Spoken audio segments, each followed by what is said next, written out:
할렐루야. 새로운교회 주일 예배 오신 여러분 환영합니다. 우리 앞뒤 잡음 바라보시면서 함께 고백하실 때 하나님이 우리의 힘이 되십니다. 그렇게 고백하시면서 인사 나누실까요? 하나님이 우리의 힘이 되십니다. 아멘. 힘 되신 주님 의지하며 나가는 시간 되기를 소망합니다. 우리 다 같이 일어나셔서 주님께 전심으로 찬양하겠습니다.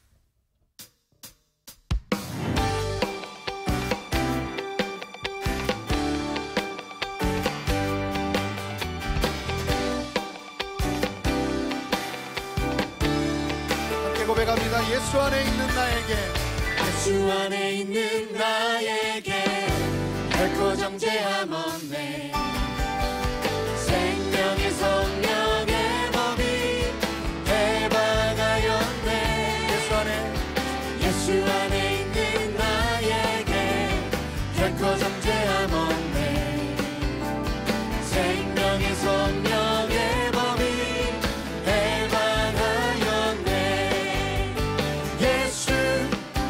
예수, 오직 예수, 예수, 예수, 오직 예수. 죄와 사망에서 나를 구원했네. 죄와 사망에서 나를 구원. 우리 함께 선포합니다. 해방되었네. 해방되었네, 해방되었네. 죄와 사망의 몸에서 해방되었네, 해방되었네. 죄와 사망의 몸에서 예수 안에 있는 나에게 결코 정죄함 없나니. 예수 안에 생명의 법이 나를 해방하였네.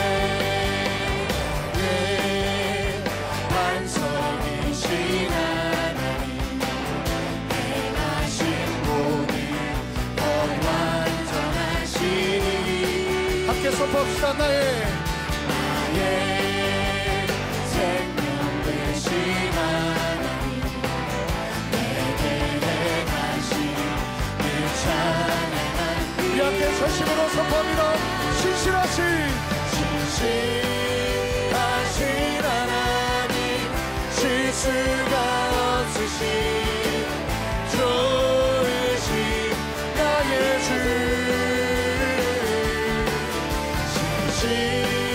하신 하나님, 실수가 없으신 좋으신 나의. 우리 자매님들이 선포합니다. 나의 반석이신,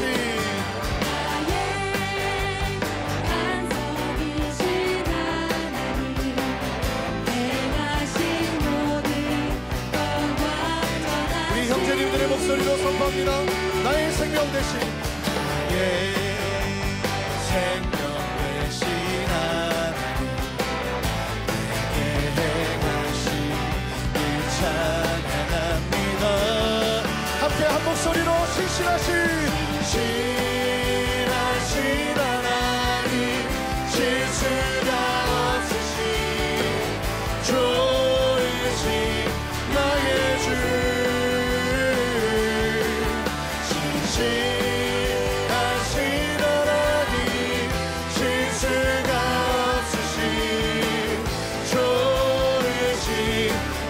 목소리 높여 신실하신 하나님,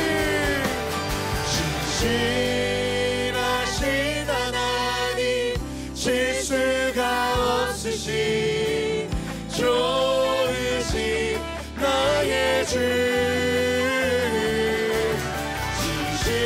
신실하신 하나님, 실수가 없으신 좋으신. 우리 함께 믿으며 두 손을 높여 들고 선포합니다. 신실하신 하나님, 실수가 없으신 좋으신 나의 주. 신실하신 하나님, 실수가 없으신 좋으신 나의 주.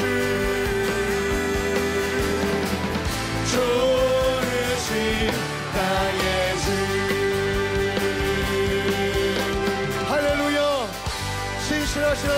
찬양합니다. 주님 영광 받으시옵소서. 아멘. 아멘.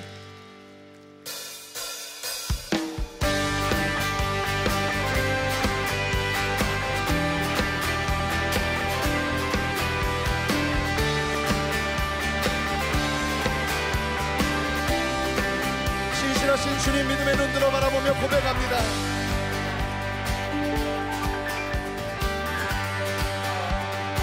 왕 되신 주께 감사하세.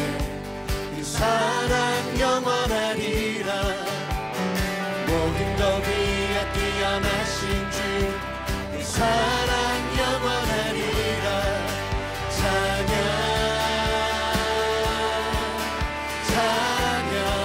능력의 손을 의지하며 나갑니다. 능력의 손과 내 심판로 사랑 영원하리라. 거듭난 영혼들을 위하여 사랑 영원하리라. 찬양 만나를 찬양 함께 전심으로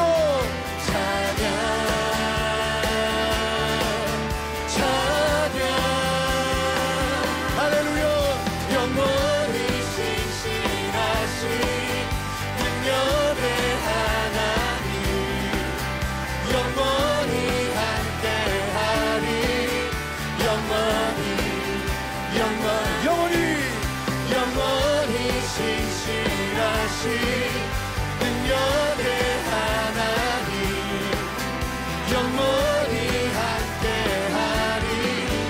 영원히 영원히 영원히. 우리 함께 고백합니다. 해 뜨는 데서부터 지금까지 사랑 영원하리라. 주내로 우리 걸어간 선포합시다. 사랑 다시 한번 고백합니다. 해 뜨는 데서부터 지금까지 사랑 영원하리라.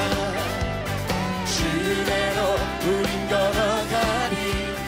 사랑 영원하리.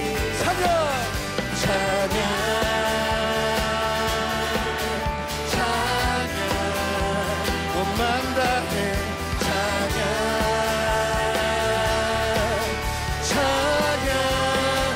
선포합니다.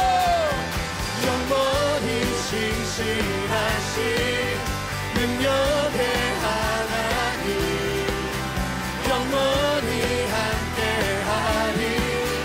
영원히 아멘.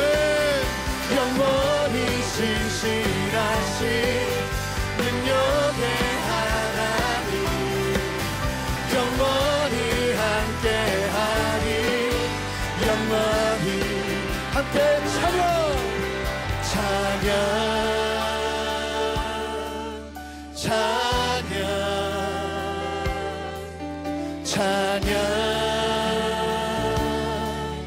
찬양 온 맘 다해 찬양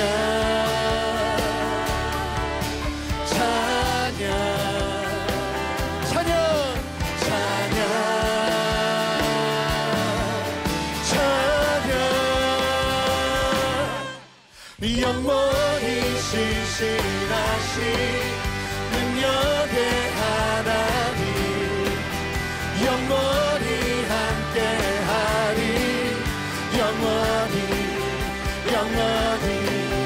영원히 신실하신 능력의 하나님 영원히 함께하리. 영원히 우리 두 손을 높이 들고 할렐루야. 할렐루야 할렐루야 할렐루야 할렐루야 할렐루야 할렐루야 할렐루야. 주님을 찬양합니다. 할렐루야 할렐루야 할렐루야 할렐루야 할렐루야 할렐루야 할렐루야.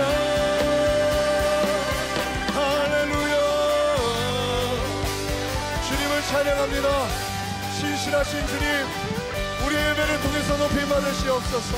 우리 더 큰 박수로 신실하신 주님을 찬양합시다. 할렐루야. 이 자리에 앉아서 계속 주님 찬양하며 나가겠습니다.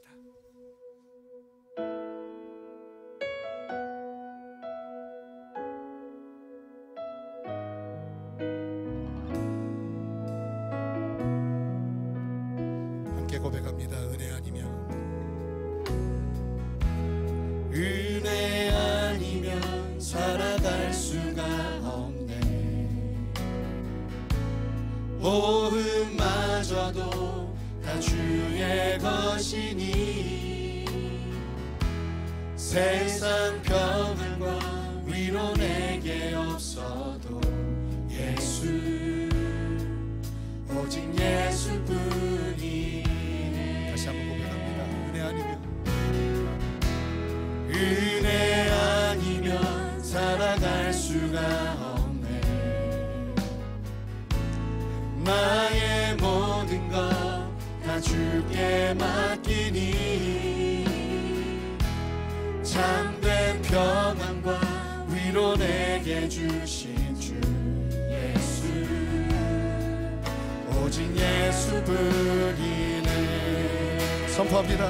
그 신계획, 그 신계획 다 볼 수도 없고 작은 고난에 지쳐도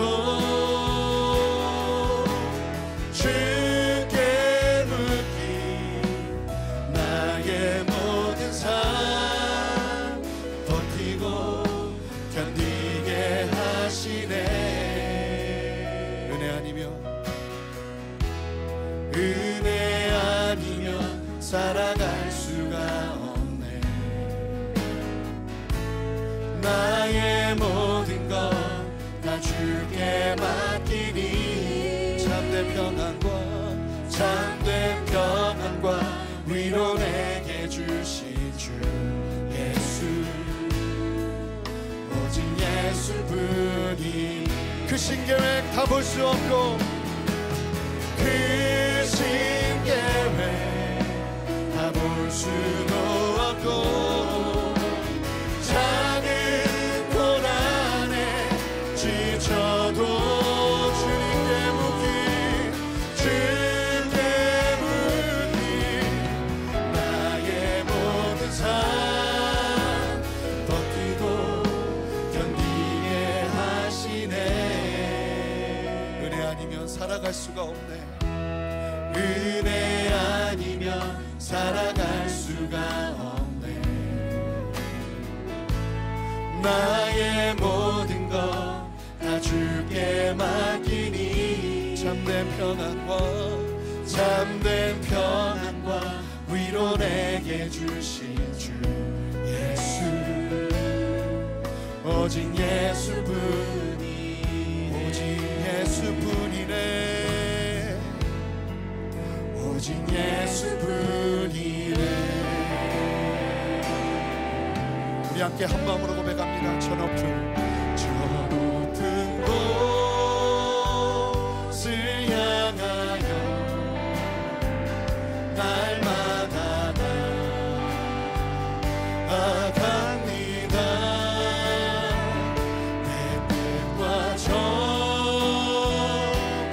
모두와 날마다 기도하. 괴로움과 죄가 있는 곳, 괴로움과 죄가 있는 곳 나비로며 기사라도 빛나고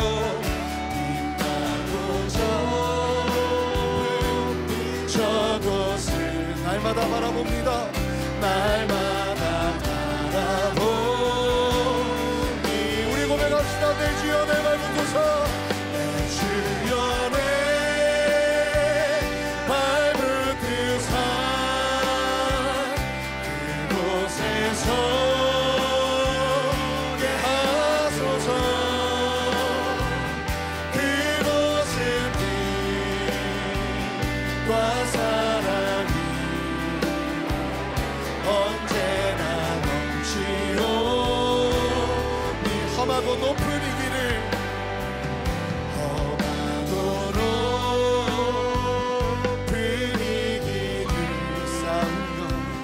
싸우며 나갑니다. 다시는 기도하오니 내 주여 인도하소서. 내 주여 인도하. 우리 사절을 고백합니다. 내 주를 따라 올라가. 내 주를 따라 올라가. 저 높은 곳에 세우듯서 영원한 복락 누리며 즐거운 노래 부르. 우리 간절히 삼으며 고백합니다. 내 주여 내 주여 내 말 붙드사 그곳에서 대하소서. 그곳은 빛과 사랑이 언제나 넘칩니다. 언제나 넘치고. 우리 두 손을 높이 들고 넘쳐나네 넘쳐나네 넘쳐나네. 주를 향한 내 속에 갈망이 주님께로 날 이끌어 주소서. 주님을 더 원하. 교회여 고백합시다. 넘쳐나네 넘쳐나네 넘쳐나네. 주를 향한 내 속에 갈망이 주님께로 날 이끌어 주소서. 주님을 더 원합니다. 넘쳐나네 넘쳐나네 넘쳐나네. 주를 향한 내 속에 갈망이 주님께로 날 이끌어 주소서. 주님을 더 원합니다. 우리 함께 기도하며 나갈 때에 주님만 더 원합니다. 주님만 더 사모하며 나갑니다. 주의 은혜만 바라보며 나갑니다. 이 시간 주의 말씀으로 우리를 세워 주시옵소서. 그렇게 은혜를 사모하며 간절히 기도하며 나가겠습니다. 함께 기도하시겠습니다. 주님 우리 안에 역사하시고 말씀하시는 주님을 찬양합니다. 넘치도록 역사하시는 주님의 그 은혜 앞에 머무기를 원하오니 이 시간도 우리의 심령을 주의 은혜로 채우시고 다스려 주시옵소서. 함께 하시는 주님을 찬양합니다. 사랑과 은혜가 많으신 하나님, 크고 넓고 깊으신 주님의 그 사랑을 찬양합니다. 우리가 아직 죄인 되었을 때 택하여 불러주시고 자녀 삼아 영원한 생명을 주셔서 이 땅에 살지만 이 세상 썩어질 것에 만족을 두지 않고 영원한 생명 되신 예수님과 우리를 위해 예배하신 본향 저 천국을 향해 소망을 두며 한 주간도 살아갈 수 있도록 인도하여 주시니 참으로 감사드립니다. 이 시간 주님의 임재 앞에 우리의 분주한 생각과 염려, 고민들을 다 내려놓고 주님 한 분만을 집중하며 바라보며 나아가오니 주님의 은혜로 우리의 갈급한 영혼을 채워 주시옵소서. 자비로우신 주님, 매 주일마다 주시는 생명의 말씀, 능력의 말씀을 받아 승리하길 원하지만 다시금 세상과 마주하게 되면 어느 순간 스스로 메뚜기처럼 여기며 위축되어지는 우리의 모습을 바라보게 됩니다. 주여 저희를 불쌍히 여겨 주시옵소서. 이 시간 다시금 말씀으로 세워주셔서 허울뿐인 세상을 바라보는 것이 아니라 그 모든 것을 통치하시는 주님을 바라보는 믿음의 눈이 생기게 하시며 우리보다 먼저 이 모든 길을 걸어가신 예수님을 따라가는 믿음의 거인들의 발자국을 한 걸음 한 걸음씩 따라가는 우리 모든 성도님들이 되게 하여 주시옵소서. 또한 주님께서 세우신 이 새로운 교회를 통하여 말세를 살아가는 무심령들이 흑암과 어둠의 깊은 곳에서 영원한 참빛 되신 주님을 발견하도록 일깨우는 교회, 말씀이 살아있고 성령의 역사하심이 매일매일 경험되는 교회가 되게 하여 주시옵소서. 오늘은 특별히 입교와 세례식이 있습니다. 주님을 나의 영원한 구세주로 믿음을 고백하며 드리는 심령들마다 내가 중심이 되었던 나는 죽고 오직 그리스도와 함께 다시 살아나는 은혜, 내 마음의 왕자를 주님께 내어드리는 시간 되게 하여 주시옵소서. 아버지의 사랑을 가지고 말씀을 대언하실 한옥 목사님을 영육간에 붙잡아 주셔서 이 시간 주의 말씀이 선포될 때 듣는 사람마다 심령의 변화와 삶의 결단이 일어나는, 살아서 역사하는 하나님을 경험하는 시간 되게 하여 주시옵소서. 오늘도 향유옥합을 깨어드리는 심정으로 교회를 섬기고 계신 우리 사랑의 섬김을 받아주시고 주의 은혜로 채워 주시옵소서. 나의 기대함보다 더 큰 소망과 은혜로 채워주실 주님을 기대합니다. 이 모든 말씀 우리의 참 소망 되신 예수님의 이름으로 기도드립니다. 아멘. 할렐루야. 예배의 감격과 은혜가 있는 2부 예배에 나오신 사랑하는 성도님들을 주님의 이름으로 환영합니다.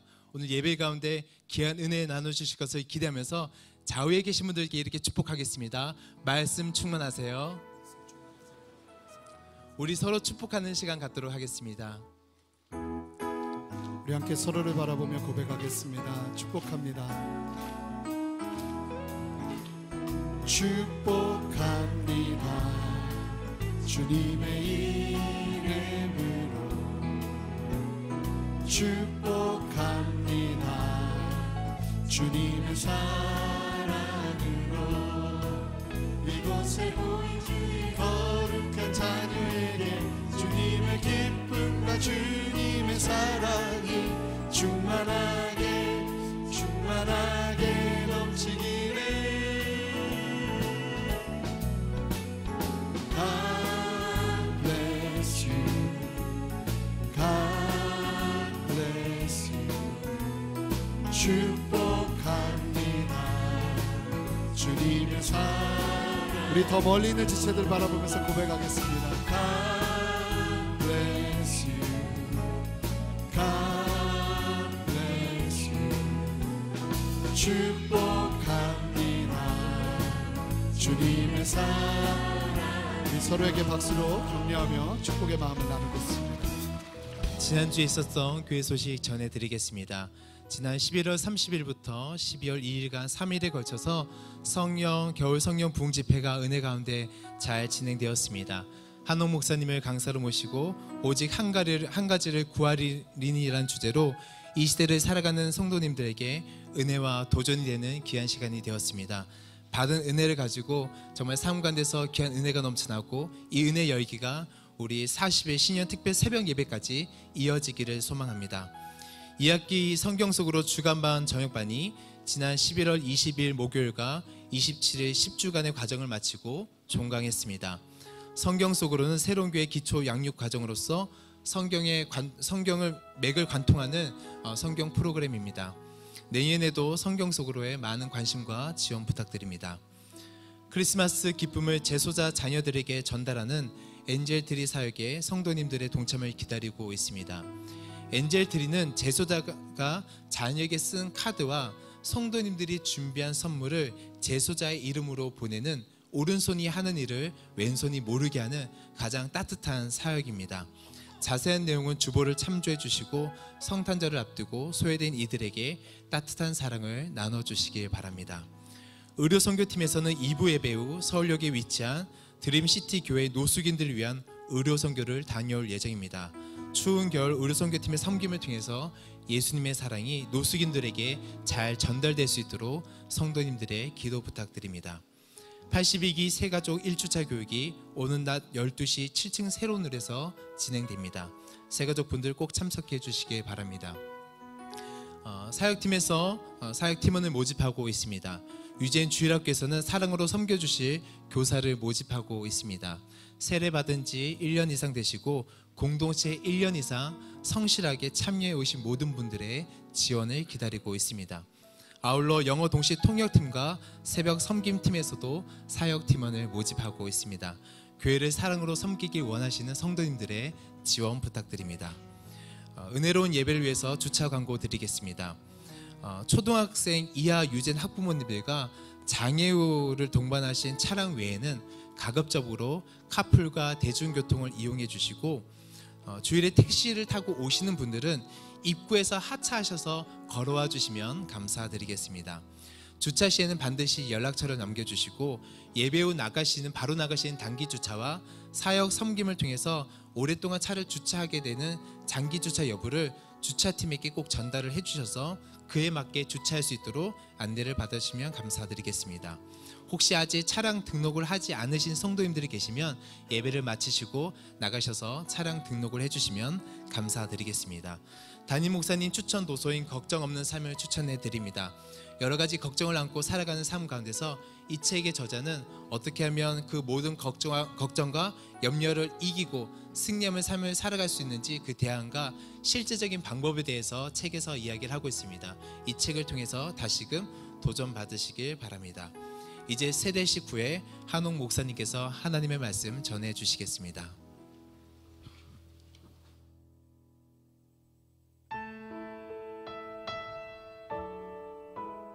거인의 유언 2. 여호수아 24장 1절에서 18절 말씀입니다.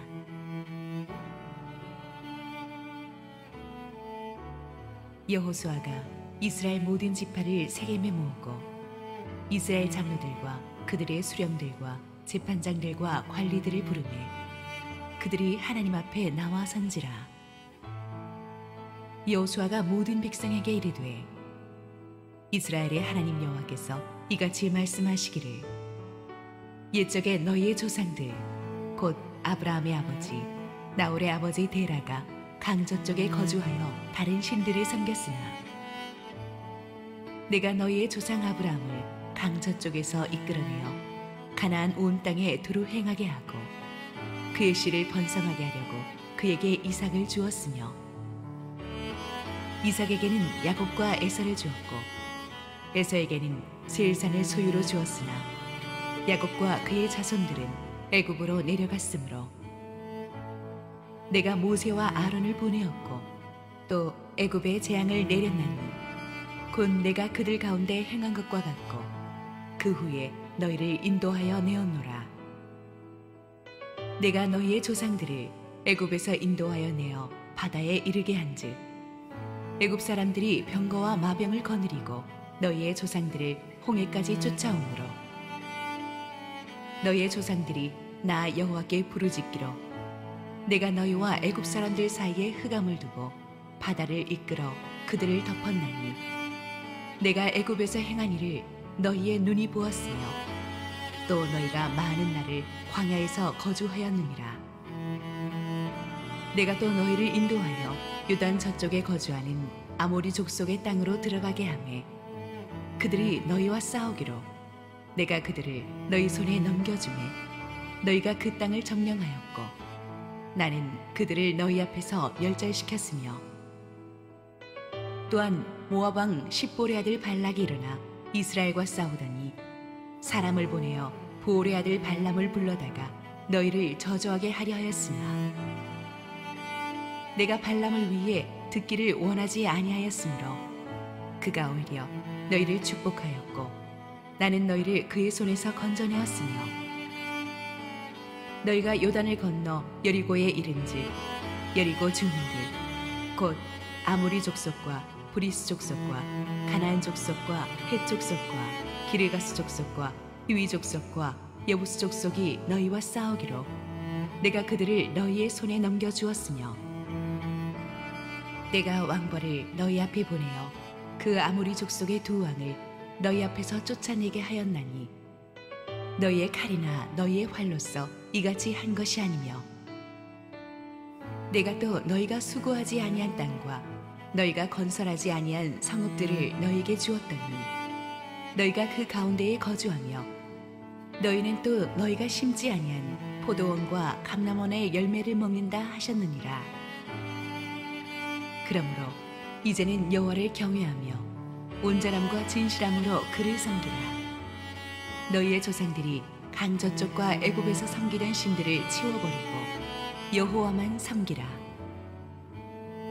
만일 여호와를 섬기는 것이 너희에게 좋지 않게 보이거든 너희 조상들이 강 저쪽에서 섬기던 신들이든지 또는 너희가 거주하는 땅에 있는 아모리 족속의 신들이든지 너희가 섬길 자를 오늘 택하라. 오직 나와 내 집은 여호와를 섬기겠노라 하니 백성이 대답하여 이르되 우리가 결단코 여호와를 버리고 다른 신들을 섬기기를 하지 아니하오리니 이는 우리 하나님 여호와께서 친히 우리와 우리 조상들을 인도하여 애굽 땅 종되었던 집에서 올라오게 하시고 우리 목전에서 그 큰 이적들을 행하시고 우리가 행한 모든 길과 우리가 지나온 모든 백성들 중에서 우리를 보호하셨음이며 여호와께서 또 모든 백성들과 이 땅에 거주하던 아모리 족속을 우리 앞에서 쫓아내셨습니다. 그러므로 우리도 여호와를 섬기리니 그는 우리 하나님이심이니이다 하니라. 할렐루야. 오늘 2부 예배에는 세례식이 있습니다. 세례는 하나님 앞에서 자신이 죄인이었지만 예수 그리스도의 십자가 은혜를 통해서 하나님의 자녀가 되었다라는 것을 교회 공동체 앞에서 고백하고 확증하는 시간입니다. 총 8분의 세례자를 대표해서 박혜민 성도님께서 간증해 주시겠습니다.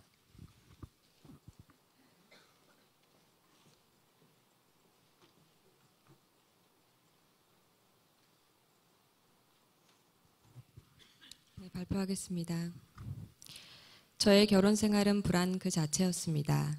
남편은 예술계통에 종사하는 자유로운 영혼의 소유자로 주변에 늘 사람들이 많았는데 이런 남편의 외향적인 성향으로 인해 저의 외로움은 더해져 갔습니다. 이런 상황 가운데 하나님과 친밀하게 신앙생활을 하는 친척 언니가 마침 제게 하나님을 믿으라고 권면해 주었습니다. 진짜 좋다고, 이거밖에 없다고, 너의 모든 근본적인 문제를 해결할 수 있을 거라고. 근데 그 당시엔 별로 마음이 가지 않았습니다. 하나님이 눈에 보이지는 않잖아요. 그래서 그렇게 첫 번째 하나님의 노크가 있었지만 하나님과의 만남은 아슬아슬하게 빗나갔고 그냥 재미있는 남편과 예쁜 가정을 꾸리는 데만 관심이 있었습니다. 근데 문제가 하나둘씩 생겼습니다. 남편은 딸 7에 아들 1명인 3대 독자 집안의 아주 그냥 끔찍하게 귀하디 귀한 아들이었습니다. 거기다가 시어머니는 35년 동안 남녀 호랭개교에 깊이 빠져 계신 분이었습니다. 그럼에도 불구하고 저는 콩깍지가 씌었는지 남편만 보고 결혼을 결심하게 됐습니다. 그렇게 조건 없이 내 인생 던지듯이 결혼했다는 마음이 커서 그런지 저는 남편을 소유하려고 했고 청개구리 남편은 이것을 답답하게 느꼈습니다. 가정보다 다른 것을 우선시하는 남편에게 제 집착은 더욱 심해졌고 그것은 저희 둘 사이를 멀어지게 했습니다. 그런 와중에 저는 임신을 했고 축복받아야 마땅할 그때에 더 큰 고난이 찾아왔습니다. 남편은 아기가 생겨 돈을 번다는 이유로 밖에 있는 시간이 더욱 많아졌고 저는 임신 중에 그 외로운 시간을 견디지 못했습니다. 그때 절실한 크리스천인 5째 형님이 제게 하나님 믿기를 권했습니다.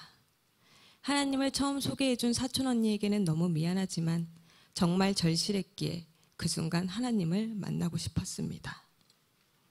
형님은 저와 새벽 기도를 같이 나가시고 저를 위해 기도해 주시며 제게 성경을 가르쳐 주셨습니다. 저 역시 진심으로 하나님을 알고 싶어서 임신 중에 매일매일 성경을 읽었고 참 신기하게도 불안과 애정 결핍이 있는 제게 알 수 없는 마음의 평강이 찾아왔습니다. 하지만 당시 시어머니를 모시고 살던 때라 한 방에서 어머니는 불경을 외우시고 다른 방에서 저는 성경을 읽어야 했지요. 독립군도 아니고 숨어서 성경을 읽는 내 자신. 내가 이러라고 결혼을 했나 자괴감이 들었고 어머니와 저 사이에 일어난 영적 전쟁으로 남편은 괴로워했습니다. 어머니가 이렇게 싫어하시는데 너 정말 교회를 가야겠어? 라는 남편 때문에 결국 전 교회 가는 것을 포기하고 남편과 시어머니를 위해 남녀 호랭개교 자담회도 나가는 노력을 했지만 사실 몰래 숨어서 시어머니와 남편이 하나님 품으로 돌아오기를 기도했습니다. 그야말로 진짜 이중생활이었습니다. 그리고 그렇게 기도한 지 정확히 1년 후 시어머니는 애미야 미안하다. 네 이제 교회 가도 된다 하면서 눈물로 저를 안아주셨습니다. 어머니가 방에 있는 불단을 모두 갖다리 버리시고 예수님을 영접하신 겁니다. 하나님께서 그렇게 시어머니를 주님 앞으로 부르시고 얼마 후 남편도 주님 앞으로 부르셨습니다. 남편은 예수의 옛자만 들어도 온몸에 닭살이 돋는 예수 중증 알러지 환자였는데 지금은 예수 없이는 못 사는 사람이 되었습니다. 세상은 부자가 되고 불치병이 낫고 신기한 일들이 벌어져야지만 기적이라고 하지만 저는 저희 집의 이러한 변화가 하나님이 주신 진정한 기적이라고 생각됩니다. 지금 저희는 재정적으로 가장 힘들고 괴롭지만 하나님을 알게 된 지금이야말로 정말 표현할 수 없는 큰 기쁨에 놓여 있습니다. 저는 아직 너무 나약하고 어리석은 사람이지만 끝까지 예수님을 찾고 구하는 한 명의 예배자가 되기 위해 죽는 그 순간까지 순수한 마음으로 도전하겠습니다. 감사합니다.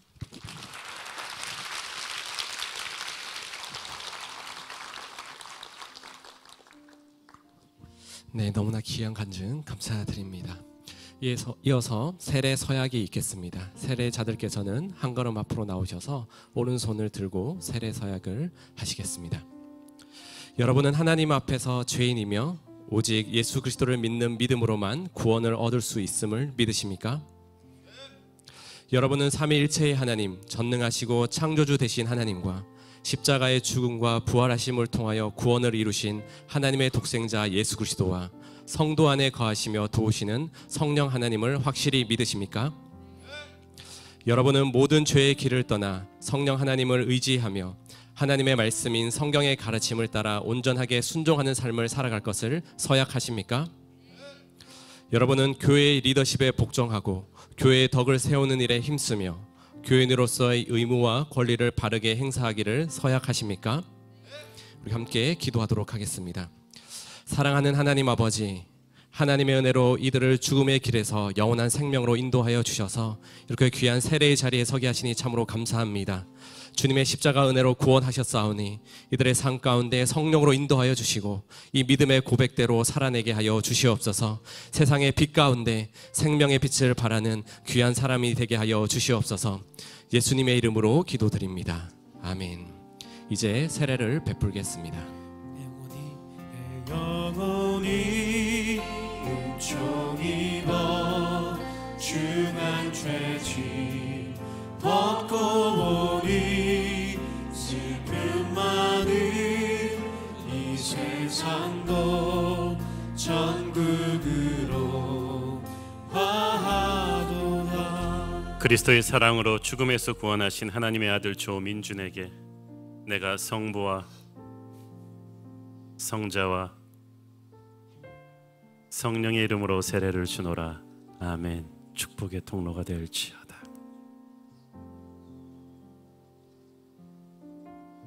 그리스도의 사랑으로 죽음에서 구원하신 하나님의 딸 박혜민에게 내가 성부와 성자와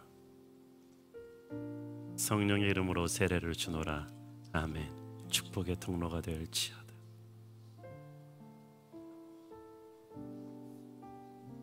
그리스도의 사랑으로 죽음에서 구원하신 하나님의 딸 권이화에게 내가 성부와 성자와 성령의 이름으로 세례를 주노라.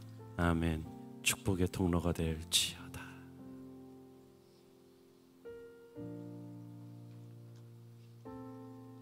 그리스도의 사랑으로 죽음에서 구원하신 하나님의 딸 이얼야에게 내가 성부와 성자와 성령의 이름으로 세례를 주노라.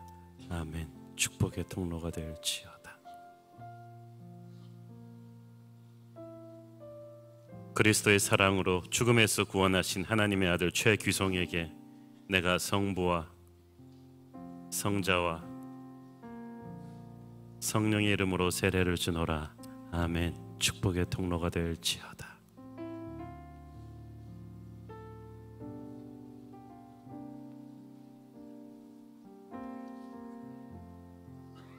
그리스도의 사랑으로 죽음에서 구원하신 하나님의 딸 박정화에게 내가 성부와 성자와 성령의 이름으로 세례를 주노라. 아멘. 축복의 통로가 될지어다.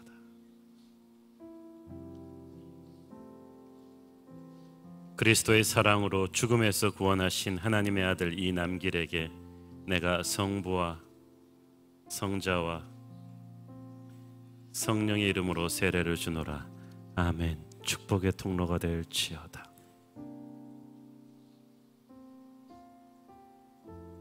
그리스도의 사랑으로 죽음에서 구원하신 하나님의 딸 김빛나에게 내가 성부와 성자와 성령의 이름으로 세례를 주노라. 아멘. 축복의 통로가 될지어다. 이제 세례 선포를 하겠습니다. 박혜민, 조민준, 건이화, 김빛나, 박정화, 이남길, 이얼야, 최기송 이 8분은 거룩한 세례를 받아 새로운 교회의 세례 교인이 되었음을 성부와 성자와 성령의 이름으로 선포합니다. 우리 이들을 함께 박수로 격려하시고 함께 축복하는 시간 갖도록 하겠습니다. 네. 우리 앞으로 나와서 함께 축복하겠습니다.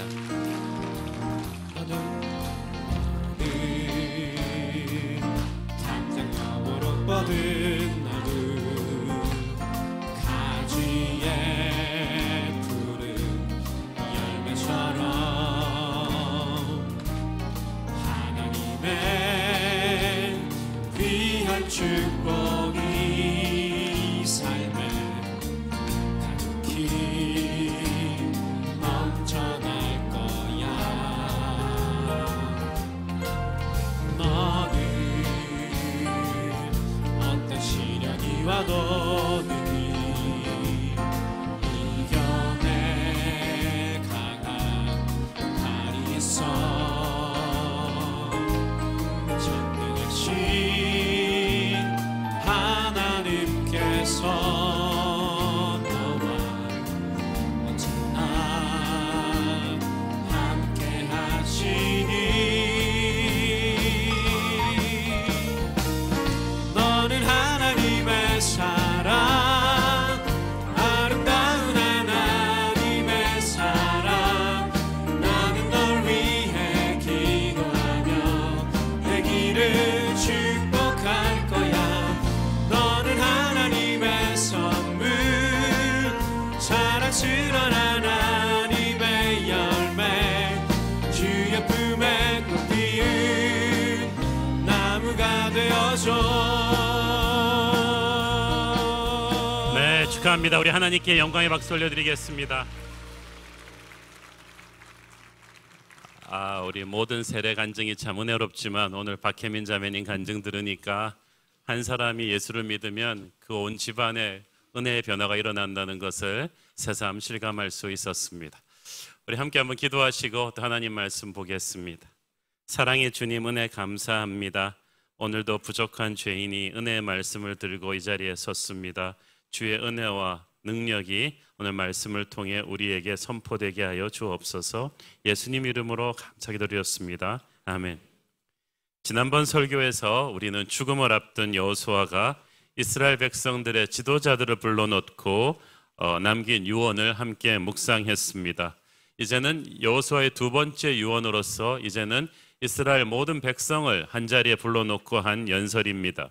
지금 여호수아 앞에 서 있는 백성들은 60년 전에 시내산 언약을 직접 체험했던 출애굽 1세대가 아닙니다.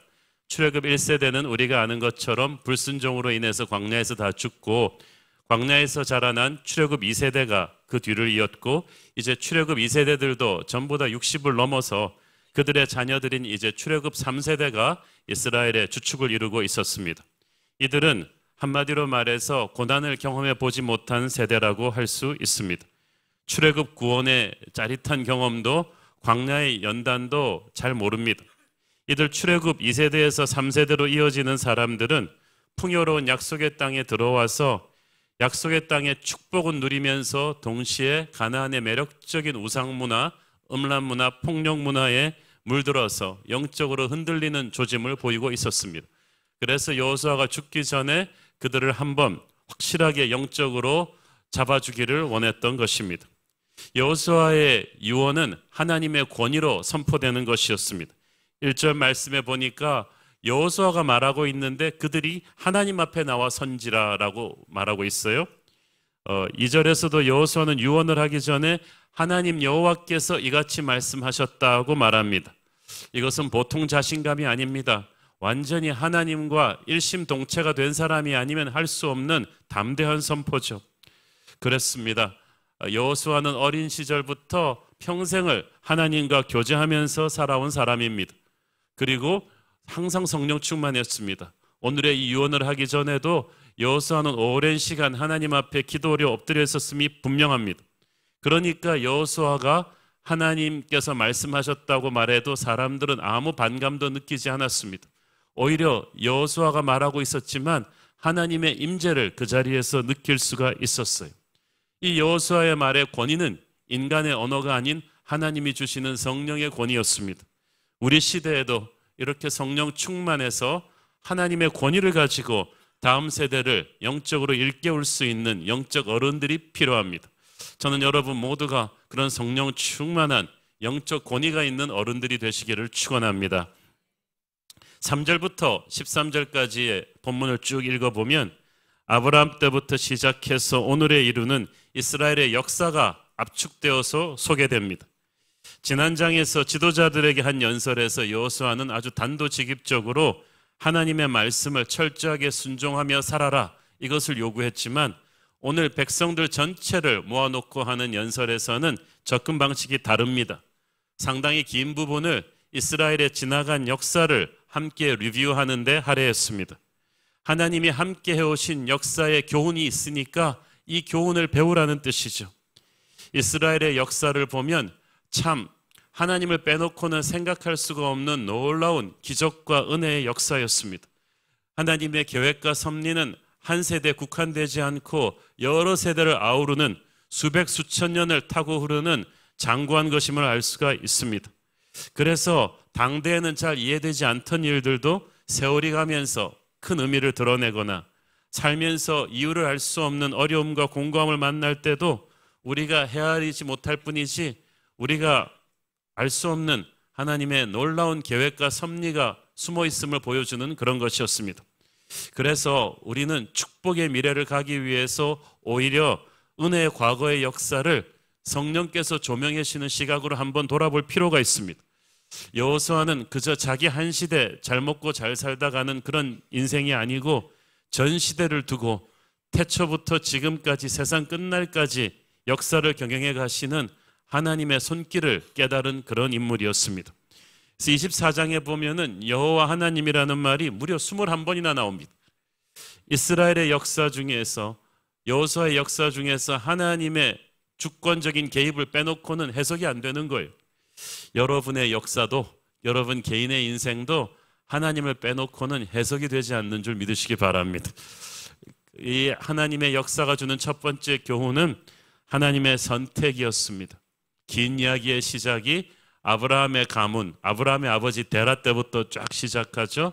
데라와 아브라함은 그 갈대아 우르 쪽에 살았습니다. 메소포타미아 지역이죠. 아주 유명한 문명이에요. 그들이 살았던 갈대아 우르는 고대 도시 중에서는 가장 핫한 메트로폴리탄, 아주 세계적인 도시였습니다. 오늘날의 뉴욕, 런던, 서울, 홍콩의 버금가는 크고 세련된 도시였어요. 거기서 그들은 우상을 팔아먹고 살면서 잘 살았습니다. 그런데 하나님께서 그들을 선택하시고 부르셔서 그 땅에서 나오게 하셨어요. 여기서 우리는 하나님의 주권적인 선택이 얼마나 중요한가를 보여줍니다. 아브라함이 다른 사람들보다 훨씬 뛰어나거나 착해서 하나님이 선택하신 게 아니에요. 하나님이 그냥 선택하신 거예요. 이게 은혜입니다. 그냥 선택한 거예요. 그것이 이스라엘의 시작이었습니다. 그가 내 이름을 불러주기 전에 나는 한낱 몸짓에 지나지 않았던 것처럼 아브라함은 하나님이 부르기 전까지는 완전히 노바디였는데 하나님이 부르심을 받는 그 순간부터 썸바디가 되어서 인생을 시작합니다. 하나님께서는 아브라함을 갈대아 우르에서 불러내셔서 약속의 땅으로 옮기셨습니다. 하나님께서 우리의 환경을 바꾸는 게 참 중요합니다. 갈대아 우르는 화려한 도시였지만 죄가 가득 찬 땅이었습니다. 그런 곳에 계속 있어서 가지고는 그는 결코 믿음의 조상이 될 수 없었어요. 그래서 하나님이 터를 바꿔버린 거예요. 하나님이 내시는 길을 따라가려면 반드시 죄악된 옛 보금자리를 떠나야만 합니다. 죄악된 과거를 떠나지 않고 우리는 축복의 미래로 갈 수 없습니다. 그런데 우리는 떠나기 싫어합니다. 익숙하기 때문이에요. 정 때문에 그래요. 그러나 죄악된 자리에 계속 거하는 사람을 하나님이 쓰실 수가 없어요. 여러분이 하나님이 부르시고 하나님의 쓰임을 받으려면 반드시 하나님이 원하시는 자리로 옮겨가야만 합니다. 옮겨가면서 다시는 떠나온 땅을 돌아보아서는 안 돼요. 이것이 아브라함의 인생인가 동시에 지금 이스라엘에게 주는 메시지예요. 너는 화려한 애굽을 떠나왔다. 그리워하지 마라. 이제는 굿바이하고 새로운 미래를 바라보라는 뜻입니다. 두 번째, 하나님이 주관하시는 역사의 교훈은 하나님의 인도하심입니다. 아브라함은 진짜 자기 동네 밖으로 나가본 적이 없는 사람이에요. 그래서 딱 갈대 우르를 떠나는 순간 매일매일이 날마다 새로워요. 한 번도 가본 적이 없는 땅이에요. 그렇지만 하나님은 우리의 영원한 내비게이션이 되셔가지고 우리의 인생을 주관하십니다. 우리가 하나님을 만나기 전에 우리가 우리 인생을 주관하며 살았지만 이제는 결정권이 전부 하나님께 가버렸어요. 불안하지만 또 평안해요. 하나님이 내 인생을 인도하십니다. 하나님이 인도하시는 아브라함의 인생은 정말 롤러코스터 같은 기적과 기적의 연속이었습니다. 아브라함에게 주어진 이삭은 그가 100세에 낳은 기적의 아들입니다. 그는 약속의 씨였습니다. 이삭을 통해서 하나님께서는 하늘의 별처럼 바다의 모래처럼 많은 이스라엘 자손을 태어나게 하셨어요. 야곱이 애굽에 가서 70명이 갔는데 400년 동안 그 자손들이 200만이 되어서 나왔습니다. 애굽에서 핍박이 심해지니까 하나님이 애굽의 10가지 재앙을 치시고 모세를 통해서 그들을 이끌어내셨죠. 애굽을 탈출한 뒤에도 쉽지가 않았습니다. 광야를 지나서 약속의 땅으로 가기까지 이스라엘은 얼마나 많은 위기를 겪어야 했는지 모릅니다. 그렇지만 하나님은 항상 그들과 함께 있었습니다. 위기와 고난을 뚫고 나왔지만 하나님이 함께 있었어요. 여러분, 하나님이 함께하지 않고 푸른 초원을 가는 것보다 하나님과 함께 위기와 고난 속을 뚫고 가는 게 위험할 것 같지만 훨씬 안전합니다. 하나님의 인도하심을 받는 인생은 축복이에요. 그래서 우리의 인생은 그냥 아무렇게나 흘러가는 게 아니에요. 히스토리는 His story, 그분의 역사인 거예요. 섭리가 있고 의미가 있고 이유가 있고 계획이 있어요. 여러분의 인생을 한번 쭉 돌아보시면 이때까지 여러분이 만난 사람, 가게 된 곳, 일어난 사건들이 딱 하나도 우연이 없이 하나님의 계획 안에 들어있음을 믿으십시오. 그렇기 때문에 불안해하지 마십시오. 내 마음대로 산 것 같지만 실은 하나님이 우리를 여기까지 끌고 오셨어요. 그래서 여러분, 옆에 사람을 볼 때도 그래요. 나와 네가 무슨 상관이 있나 싶지만 나와 네가 오목과 볼록처럼 깊은 상관이 있어요.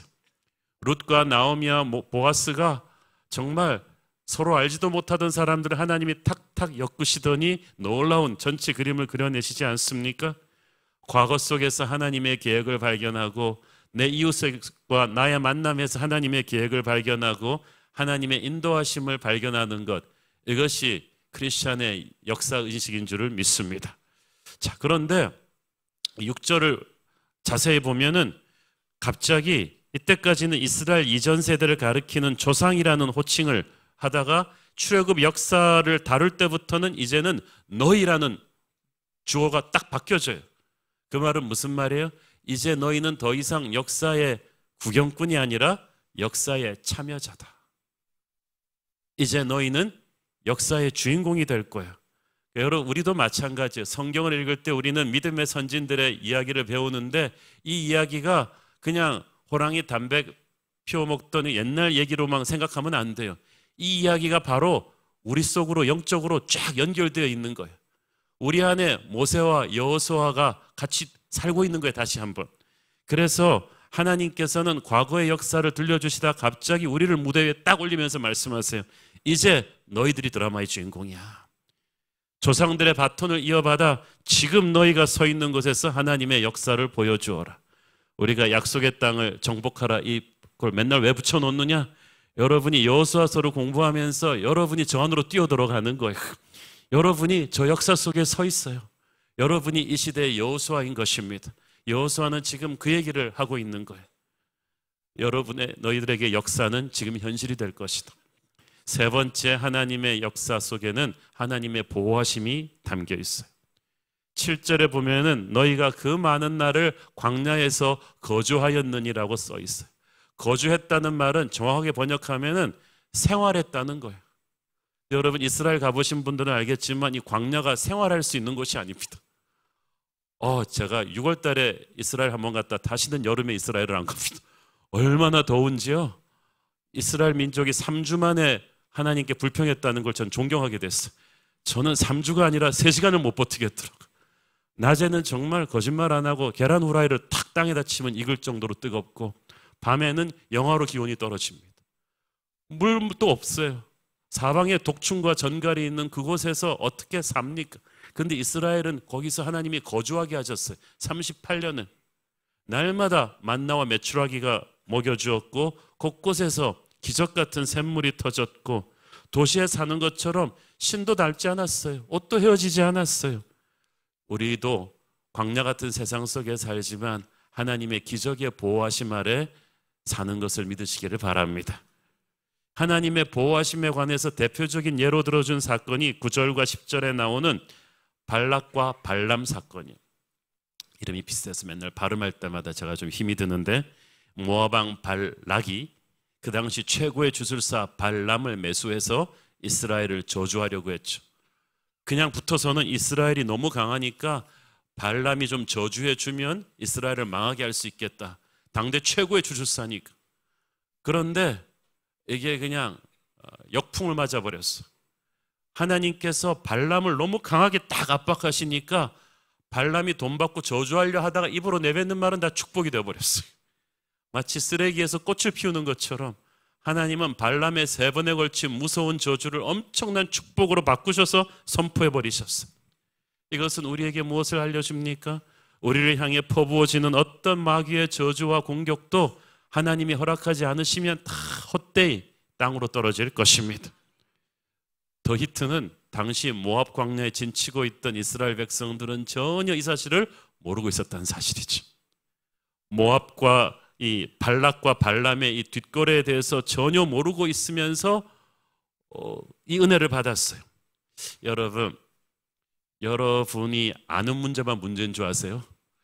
더 심각한 건 여러분이 모르고 있는 문제예요. 여러분이 지금 아는 여러분의 적들, 여러분 싫어하는 사람들만 여러분 싫어하지 않아요. 훨씬 더 많은 모르고 있는 사람들이 적이 있어요. 그런데 하나님은 여러분이 모르고 있는 문제도 발락과 발람의 그 무서운 저주도 모르고 있는 사이에 문제가 있었고 모르고 있는 사이에 해결이 돼버렸어요. 저와 여러분에게 항상 그런 은혜가 있는 줄 믿습니다. 그래서 추수감사절날 와가지고 그렇게 얘기하지 마세요. 오늘 별로 감사할 게 여러분이 모르고 있는 감사가 무시 많다니까요. 그냥 덮어놓고 하면 돼요. 하나님께서는 우리가 모르고 있는 은혜를 많이 주셨어요. 그래서 저와 여러분이 건강하게 살아서 이렇게 버티고 있는 것입니다. 하나님이 우리가 모르고 있는 문제로부터도 지켜주신다면 우리가 알고 있는 문제는 두말해서 무엇하겠습니까? 그러므로 걱정하지 말고 두려워하지 마십시오. 하나님의 보호하심 안에 거하십시오. 로마서 8장 말씀처럼 하나님께서 우리와 함께 하시면 그 누가 우리를 대적하리요, 그 누가 우리를 정죄하리요, 그 누가 우리를 그리스도의 사랑에서 끊을 수 있으리요. 그러므로 너무 세상 뉴스 보면서 불안해하지 말고, 사람 의지하다가 배신당하지 말고, 세상 바라보면서 힘일지 말고 하나님에게 시선을 집중하십시오. 오직 그가 우리를 지키실 것입니다. 오직 그분과 함께 갈 때 우리는 담대할 수 있습니다. 주께서 새삼 이 사건을 상기시켜 주시는 것은 이스라엘이 앞으로도 하나님의 보호하심 아래 있을 것을 확인시켜 주시는 거예요. 네 번째, 하나님의 역사에서 하나님은 항상 이스라엘에게 승리를 주셨습니다. 인생은 전쟁 같아요. 끝없는 적들을 만날 텐데 이 이스라엘이 만난 적들이 보통 적들이 아니에요. 다 객관적으로 붙으면 이길 수 없는 터프한 적들입니다. 특별히 여기서 예로 들어진 요단강 동편의 두 정복자들은요, 아모리 왕 시온과 이 바산 왕 옥은요, 고대 사회에서 한 번도 이들을 부순 자가 없다 그래서 전설의 정복자들이었어. 그래서 호모의 일리아드 시 같은 이들을 칭송하는 시까지 썼던 인물들이었는데 패배한 적이 없는 적을 하나님이 패배시키셨어요. 요단강 동편에서 그래 광야에서 가장 큰 적들을 그렇게 부수신 하나님이 요단강 넘어와 가지고 약속의 땅에 들어와도 적이 있었어요. 7 족속이 사납게 가나안 땅을 지키고 있어요. 가나안 땅이 빈 땅이 아니에요. 좋은 땅인데 비었겠어요. 이 사나운 7 족속이 요새를 가지고 지키고 있었던 건데 하나님이 이 적들도 부숴주셨어요. 여기서 하나님은 이게 무엇을 알려주고 계십니까? 우리의 인생의 광야에 있을 때도 우리의 어려움이 있고 적이 있어.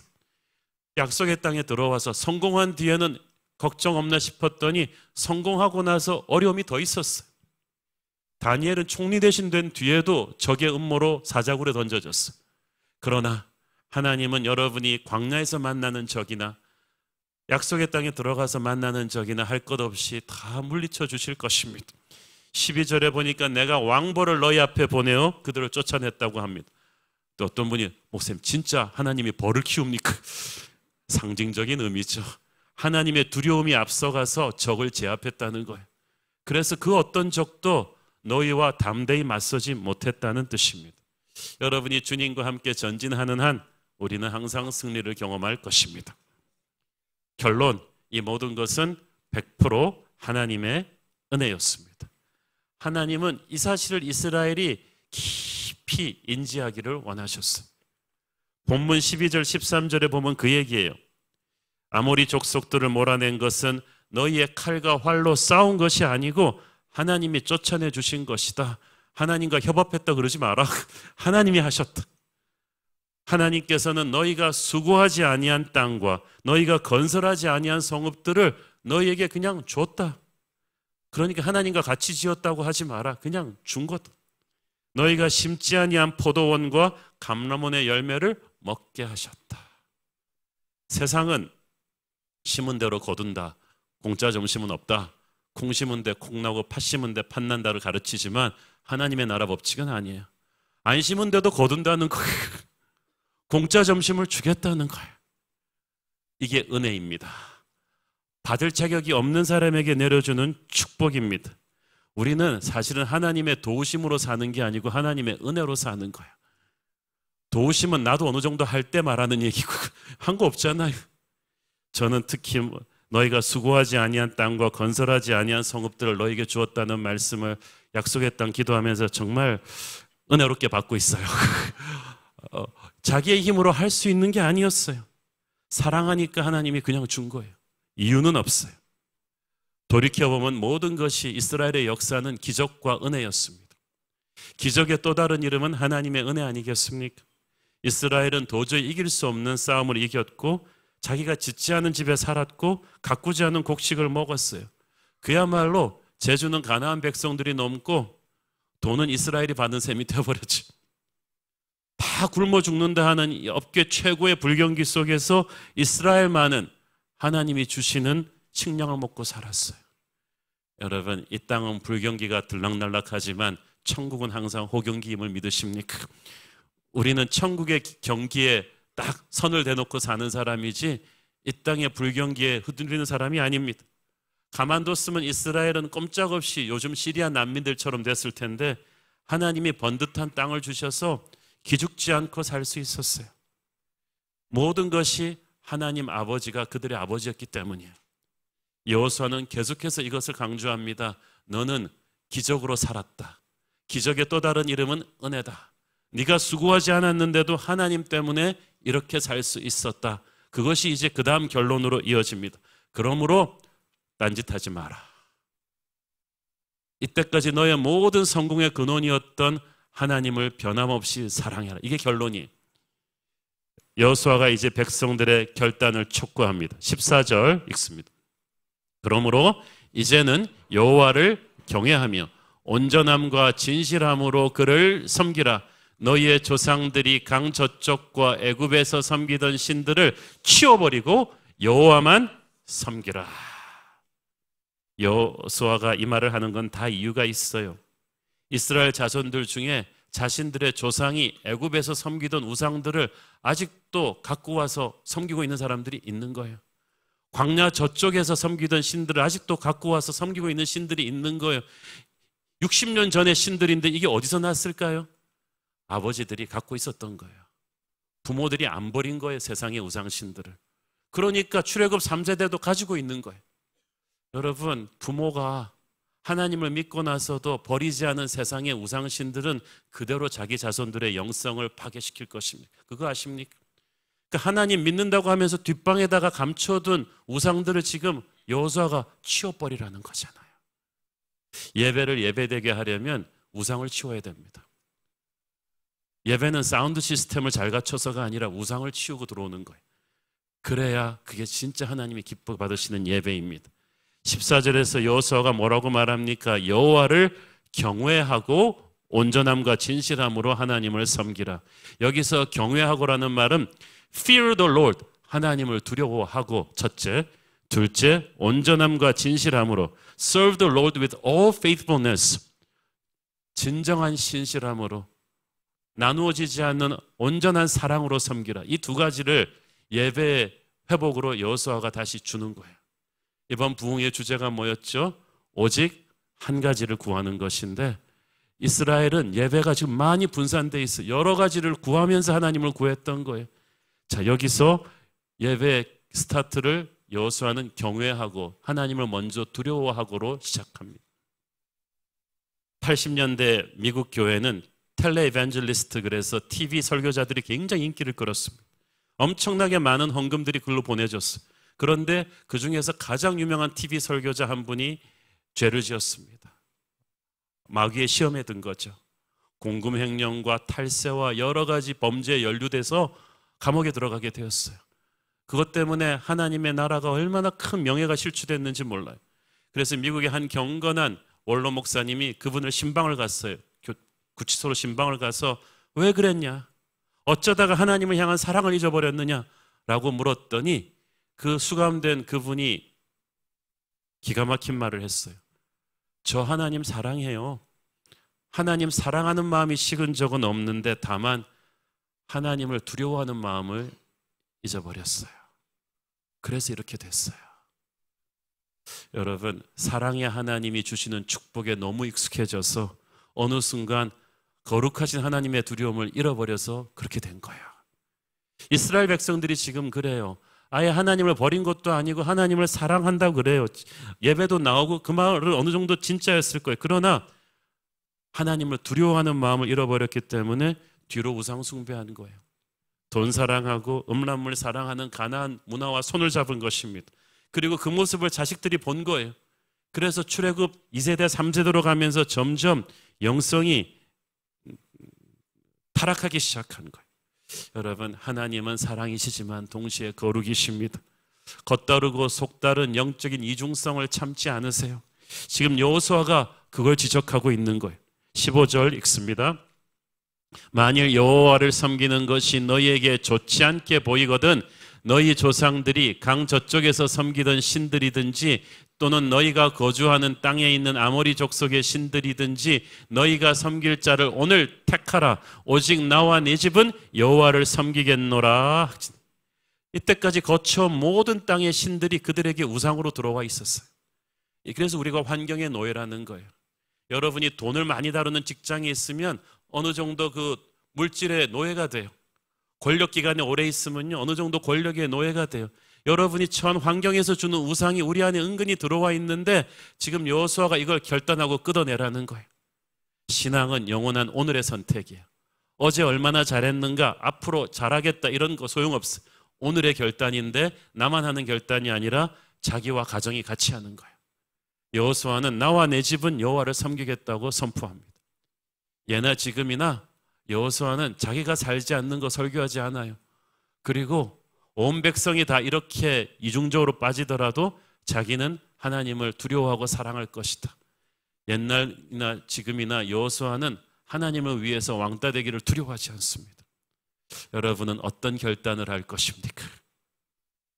여호수아는 이 메시지를 통해서 백성들에게 정말 영적인 충격을 주었습니다. 백성들은 여호수아 안에 계신 하나님이 자신들의 이중적인 신앙생활을 꿰뚫어보고 계신 것에 소스라치게 놀랐을 것입니다. 이미 가나안 정복 전쟁 끝난 지 20년 겨우 지났는데 이스라엘 백성들 안에 그렇게 은근히 퍼져 있는 우상 숭배를 하나님은 알고 계셨던 거예요. 그래서 여호수아를 통해서 그것을 지적하신 것입니다. 지금 여호수아가 이 유언을 세겜에서 하고 있다는 것이 굉장히 중요해요. 이곳 세겜이 어떤 땅입니까? 오래전 믿음의 조상 아브라함이 가나안에 와서 제일 먼저 예배한 곳입니다. 영적인 교두보로 그 땅에 하나님의 임재를 선포한 곳이 바로 이 세겜이에요. 야곱이 이방 땅에서 돌아와서 모든 우상을 묻고 다시 새롭게 하나님만 예배하기로 결단한 곳도 세겜이었어요. 아브라함의 무덤, 리브가의 무덤, 이삭의 무덤, 손자 야곱의 무덤, 그리고 장차 증손자 요셉의 뼈까지 와서 묻히는 곳이 바로 세겜이었어요.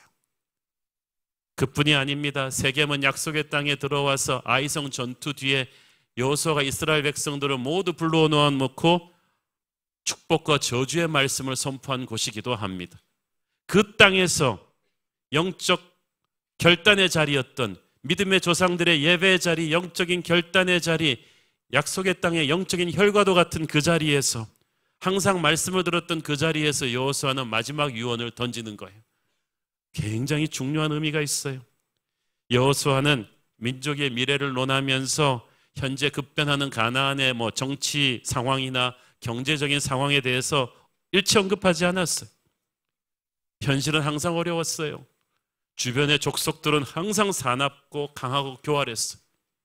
경제는 언제나 불경기였고 이스라엘이 가진 힘은 미약했습니다. 그러나 현실이 아무리 어려워도 이스라엘이 하나님을 사랑하고 하나님과 함께 걷고 있는 한 하나님은 기적같이 돌파구를 주셨어요. 기적같이 보호하셨고 기적같이 먹이셨고 기적같은 승리를 주셨습니다.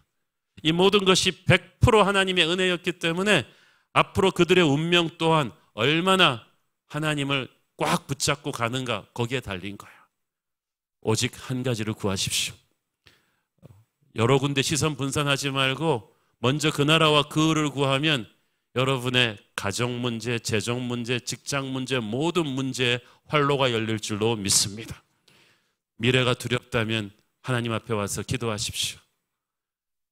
앞날이 걱정이 된다면, 자식이 그렇게 걱정이 된다면 예배를 회복하십시오. 다른 모든 것이 살아날 것입니다. 예배가 무너지면, 우상 숭배를 하면서 여러분이 예배한다면 다른 모든 것도 무너질 것입니다. 지금 우리도 똑같은 도전에 직면해 있는지도 모르겠습니다. 믿음의 반대는 불신이 아니라 우상 숭배인지도 모르겠어요. 하나님만을 의지하지 않으면 우리는 세상의 신들을 같이 의지하고 살게 되고, 그러면 이건 영적인 불륜입니다. 예수 안 믿는 것보다 더 나쁜 사람이 되는 거예요. 하나님께서 여호수아를 통해서 주신 이 강력한 결단의 말씀을 듣고 이스라엘 사람들이 정신이 번쩍 들었어요. 16절 시작. 백성이 대답하여 이르되 우리가 결단코 여호와를 버리고 다른 신들을 섬기기를 하지 아니하오리니. 또 18절에도 보세요. 여호와께서 또 모든 백성들과 이 땅에 거주하는 아모리 족속을 우리 앞에서 쫓아내셨음이라. 그러므로 우리도 여호와를 섬기리니 그는 우리 하나님이심이니이다 하니라. 이제는 여호수아의 하나님이 이들의 하나님이 딱 된 거예요.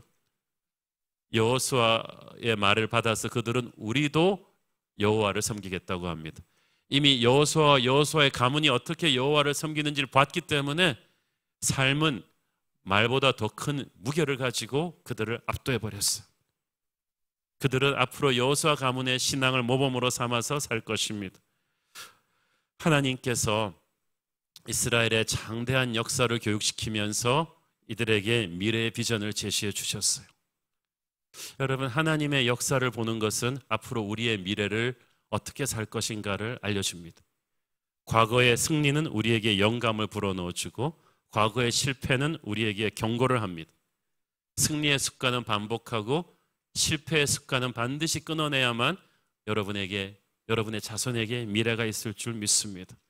여러분, 하나님께서 다시 상기시켜주는 과거는 반드시 우리가 어떻게 하는가에 따라서 앞으로도 다시 반복될 것이라는 뜻이에요. 하나님께서 과거의 승리를 상기시켜 주시잖아요. 순종하면 그 승리는 다시 재현될 것이다. 여러분, 여호수아의 승리가 부러우십니까? 여호수아의 순종을 따라하십시오. 그러면 그 승리가 여러분의 인생에 재현될 줄로 믿습니다. 하지만 너희들이 불순종하면 이스라엘이 받았던 그 모든 저주와 패배 또한 너희들의 미래에 재현될 것이다. 그러므로 결단하라는 거예요.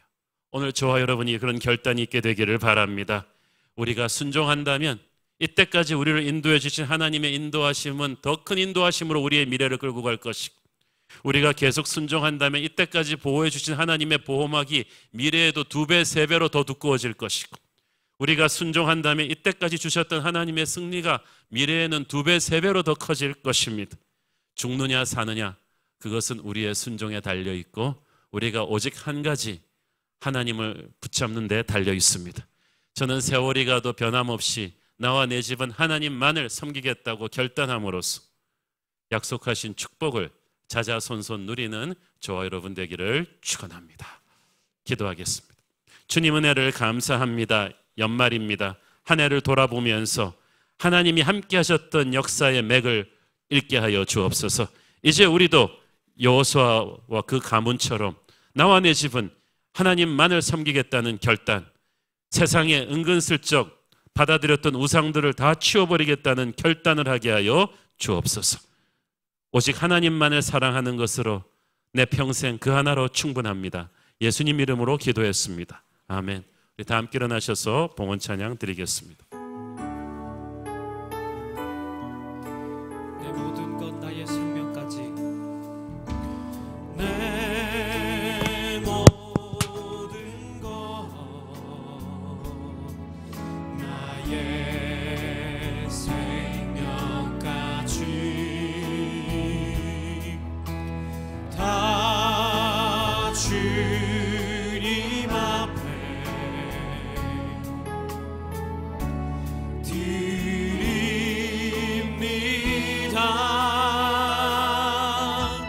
주의 죄 안에서 이제 내 영혼 자유해. 내가 주의 거룩한 이름을 높이며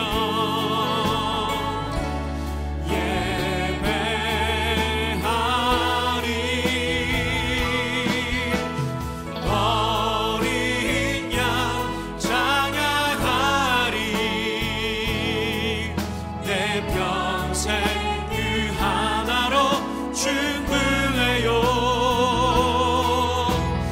어린 양 찬양하리.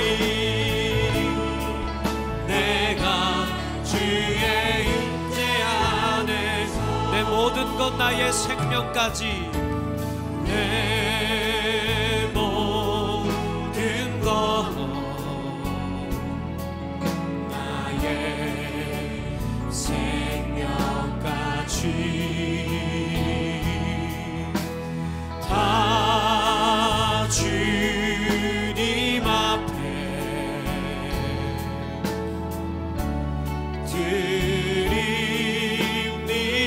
드립니다. 주의 죄 안에서 이제 내 영혼 자유해. 내가 주의 거룩한 이름을 높이며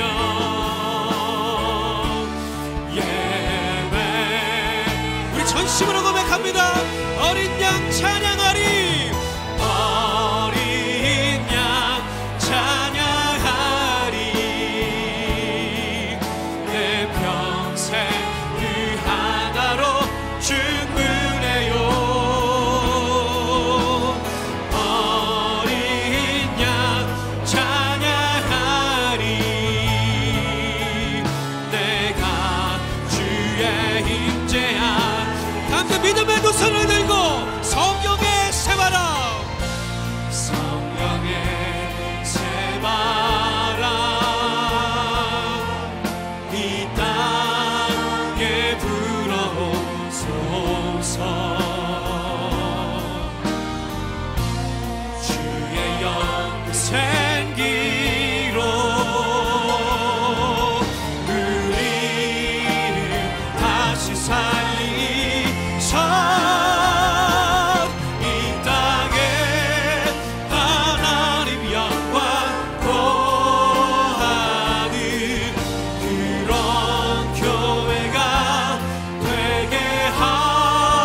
주소 열방에 하나님 영광 비추는 그런 교회가 되게 하소서. 사랑하는 아버지, 평생을 주님을 사랑하며 주님과 순종하면서 기적 같은 승리를 일궈냈던 여호수아와 그의 가문처럼 우리 또한 한눈 팔지 말고 세상의 우상과 하나님을 동시에 섬기지 말고 오직 주님만을 사랑하고 주님만을 순종하며 주님 약속하신 축복을 누리는 은혜의 가문 되기를 원합니다. 우리 평생에 나와 내 자손에게 물려줄 오직 한 가지, 하나님을 사랑하는 것, 그것만으로 족합니다. 주여 우리를 붙들어 주옵소서. 받은 은혜 감사하면서 드리는 헌물의 손길들을 축복하시고 지금은 살아계신 우리 주 예수 그리스도의 은혜와 하늘아버지 사랑과 성령님 감화 감동하심과 교통하심과 축복하심의 은혜가 오직 하나님만을 섬기며 하나님 약속하신 복받기를 소원하는 사랑하는 모든 성도들 머리 위에 지금부터 영원까지 함께 계시기를 축원하옵나이다. 아멘.